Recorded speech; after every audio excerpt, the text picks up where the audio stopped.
함께 나누실 하나님의 말씀 봅니다. 야고보서 4장 4절 말씀과 요한일서 2장 15절부터 17절 말씀입니다. 가늠한 여인들아, 세상과 벗된 것이 하나님과 원수됨을 알지 못하느냐?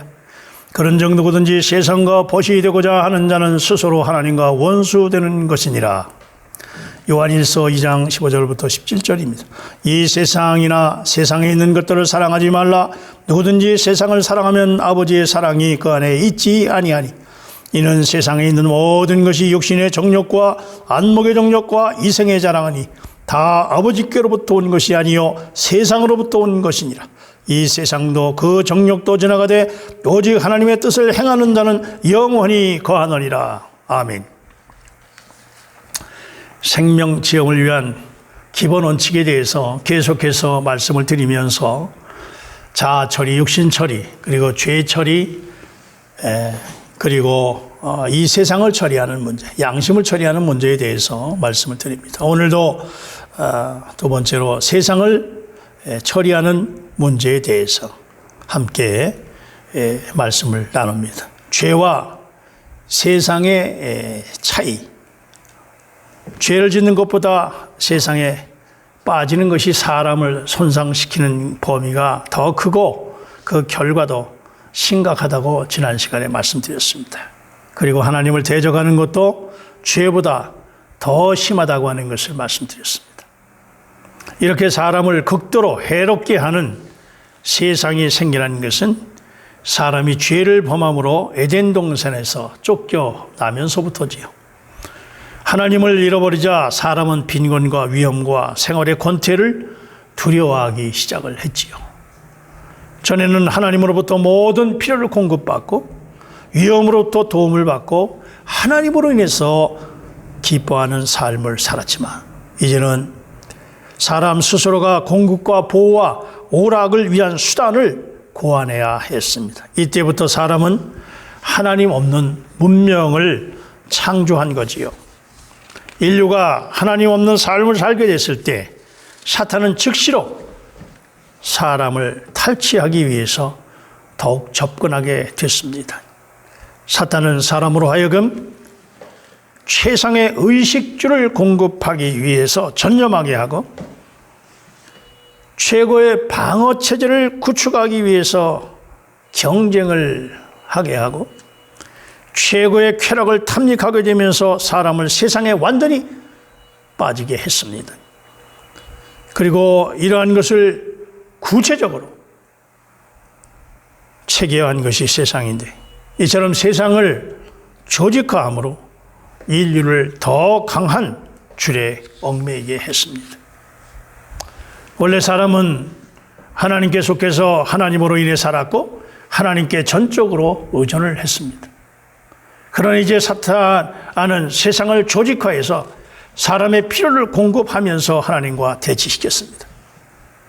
사람을 노예로 삼아서 소유함으로 사람이 완전히 하나님을 떠나서 하나님을 잊어버리고 세상 풍조에 휩쓸려 떠내려가도록 했습니다. 가인이 타락하고 하나님과 분리된 후에 세상이 형성됐지요. 그때 가인은 노 땅에 거주하면서 에녹이라고 하는 성을 쌓습니다. 이것은 사람이 쌓은 첫 번째 성이고 사람이 만든 하나님 없는 문화와 하나님 없는 생활의 시작입니다. 성경에서 사람이 만든 성은 하나님 없는 삶의 중심이고 상징입니다. 성경에서 말하는 성은 세상을 상징하는 말입니다. 사탄은 아담을 죄로 말미암아 타락시키고 점차 세상을 이용해서 그 자손들을 탁취해 갔습니다. 가인과 함께 시작된 처음 세상은 발전하고 점차 번영을 누리면서 노화시대에 그 절정에 이르게 되면서 인류는 세상에 완전히 빠졌고 완전히 타락해서 육신이 되었습니다. 이러한 상태는 하나님의 심판을 초래했습니다. 노아시대에 이르렀을 때에 아담의 모든 자손들이 세상에 빠져들게 됐고 이때 사탄은 사람을 소유하는 데 있어서 그의 첫 단계에 성공하는 데 달성했습니다. 하나님께서는 홍수로 이 세상을 심판하고 멸망시켰지만 노아의 자손들이 크게 번성한 이후에 사탄은 하나님에 대한 집단 반역을 일으켜서 그 세대로 하여금 바벨탑을 쌓도록 했습니다. 따라서 사람은 한층 더 깊이 세상에 빠져들고 다시 사탄에 사로잡히게 됐습니다. 이때 인간이 쌓은 두 번째 성이 바로 바벨입니다.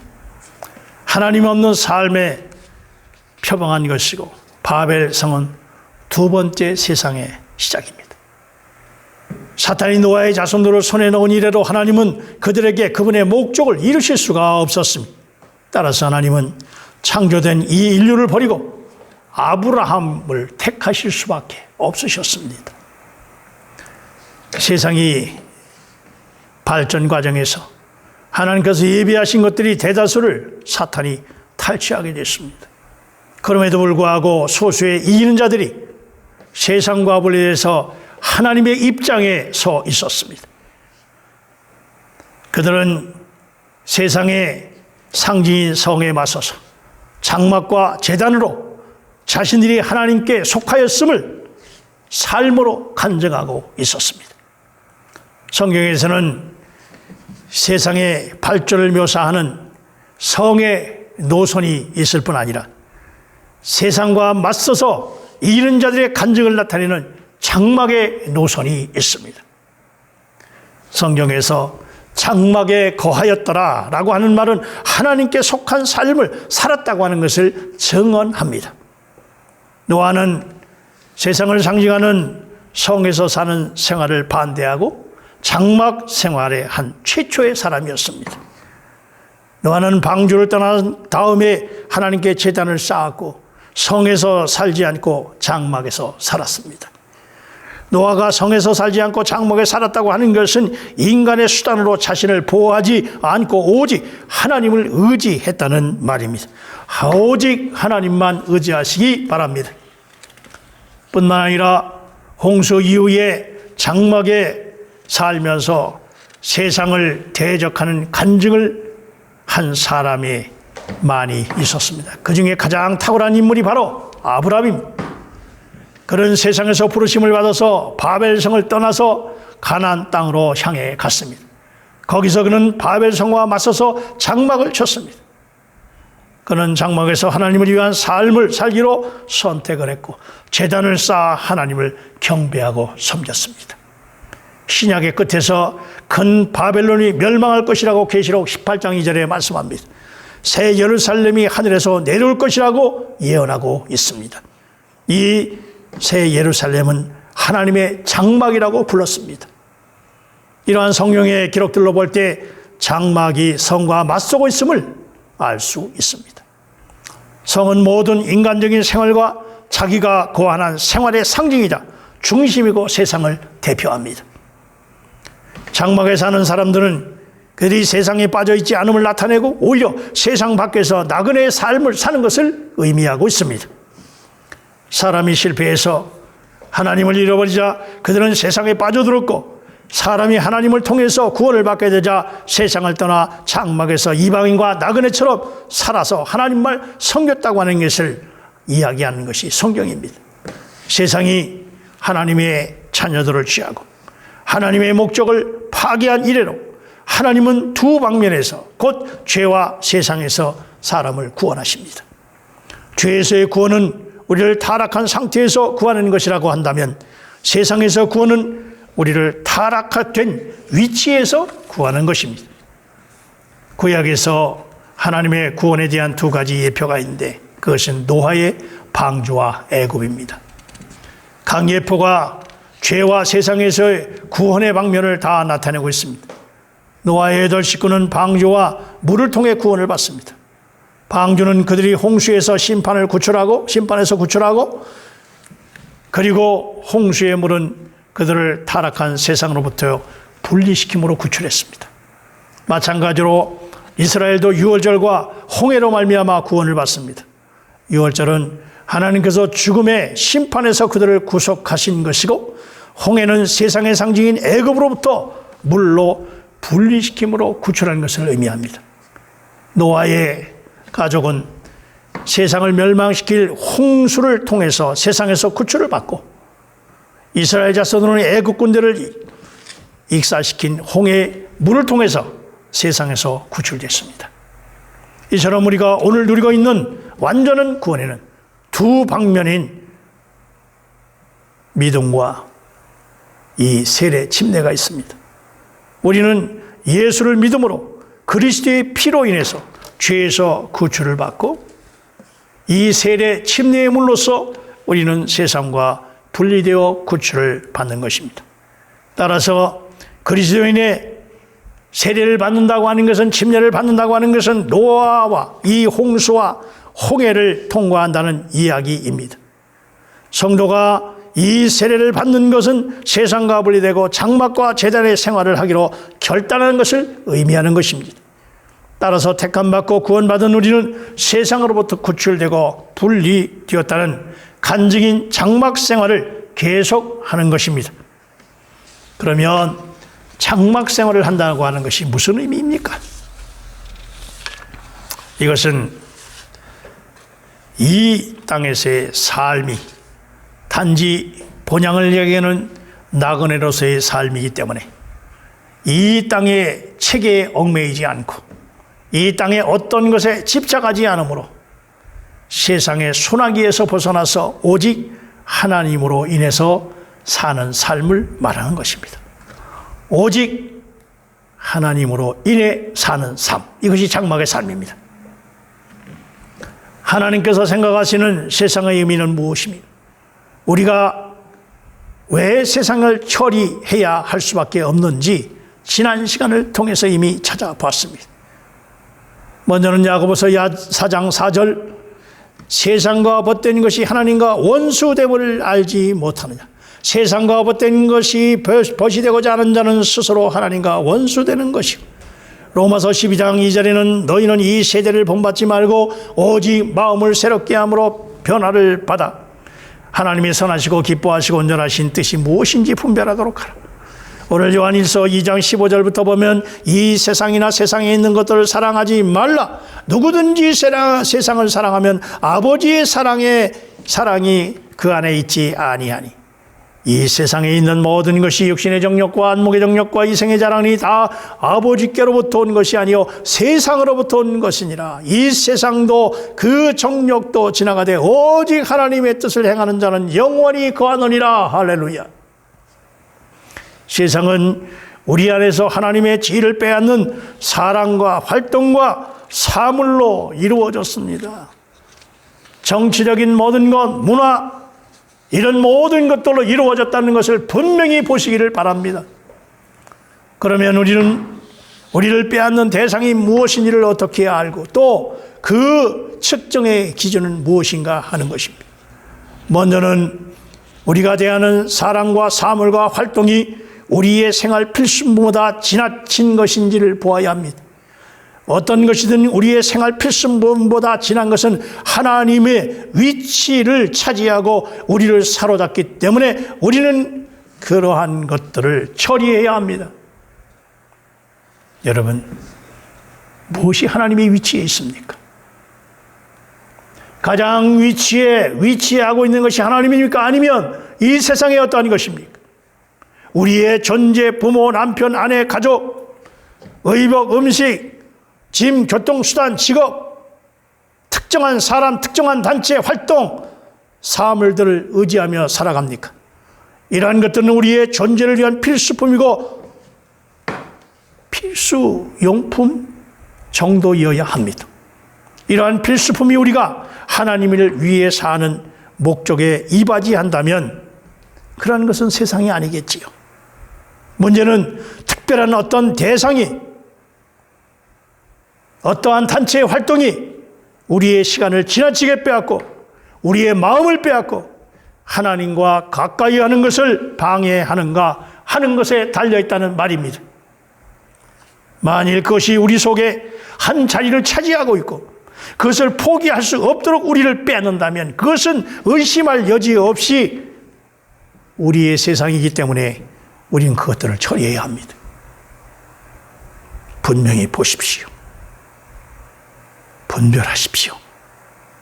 깨어 있으십시오.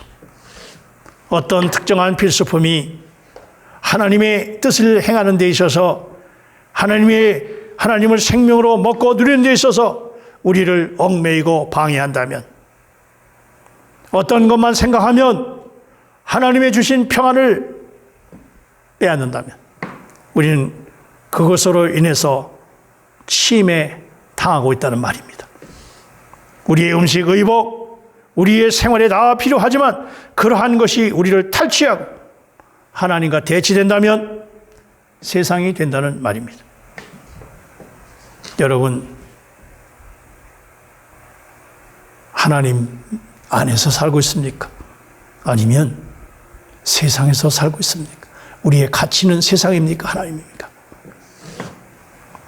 주님께서 제자를 부르실 때 부모나 아내나 자녀나 전토나 집 등 같은 일상생활의 모든 필요를 버려야 한다고 강조하셨습니다. 물론 주님은 우리의 책임을 버려야 한다는 말씀을 하신 것이 아니기 때문에 서신서에서 다시 사도들을 통해서 부모를 공경하고 아내를 목숨처럼 사랑하고, 그래서 누구든지 자기 친족을, 특히 자기 가족을 돌보지 아니하면 믿음을 배반한 자여 불신자보다 더 악한 자라고 말했습니다. 그러나 의심할 여지 없이 세상을 처리하려고 할 때의 강조점은 하나님으로부터 우리를 침해하는 사람이나 활동이나 단체나 사물은 그것이 무엇이든지 처리해야 된다는 말입니다. 우리가 해야 할 일은 우리를 침해하고 우리 안에서 하나님이 자리를 차지하고 있는 것이 무엇인지 확실히 규정해야 한다는 말입니다. 하나님과 서로 상반되거나 우리 안에서 하나님을 대치하고 우리를 통해 이루어져야 할 하나님의 뜻을 방해하고 하나님께서 우리를 통제하지 못하게 하는 사람이나 활동이나 어떤 단체나 사물이나 이 모든 것은 세상이라는 말입니다. 세상적인 것을 측정하는 기준은 하나님 자신입니다. 하나님께 적합하지 못하고 상반되는 것은 하나님께 미치지 않는 모든 것이 세상적이고 거룩하지 못한 것들입니다. 따라서 자기 자신이나 우리의 환경이나 가정이나 직업이나 어떤 사람의 활동이나 사물을 다음과 같은 기준에 따라서 하나님 앞에서 점검해 보아야 합니다. 이것이 하나님과 관계된 것인가? 이것이 하나님과 관계된 것입니까? 지금 행하고 있는 것이 하나님과 관계된 것입니까? 또한 하나님께 속한 것입니까? 하나님을 향한 것입니까? 하나님을 위한 것입니까? 하나님께 미치지 않는 모든 것은 처리되어야 할 세상입니다. 하나님을 대체하는 모든 것, 나를 노예로 만드는 것, 하나님과 멀어지게 하는 것, 하나님으로부터 독립하게 하는 것, 하나님의 지혜를 빼앗는 것, 활동 사물, 우리는 나그네의 삶, 장막의 삶입니다. 하나님을 전적으로 의지하며 살아가는 삶입니다. 스스로 나를 보아야 하는 성의 삶이 아니라 장막의 삶이었습니다. 하나님으로 인해 사는 사람, 세상을 처리하고 오직 하나님으로만 살아가는 저와 여러분이 되시길 주의 이름으로 축원합니다. 사랑과 은혜가 충만하신 아버지 하나님, 세상을 분별하지 못하고 이 세상에 빠져서 살아가고 있는 이 안타까운 사람들을 바라봅니다.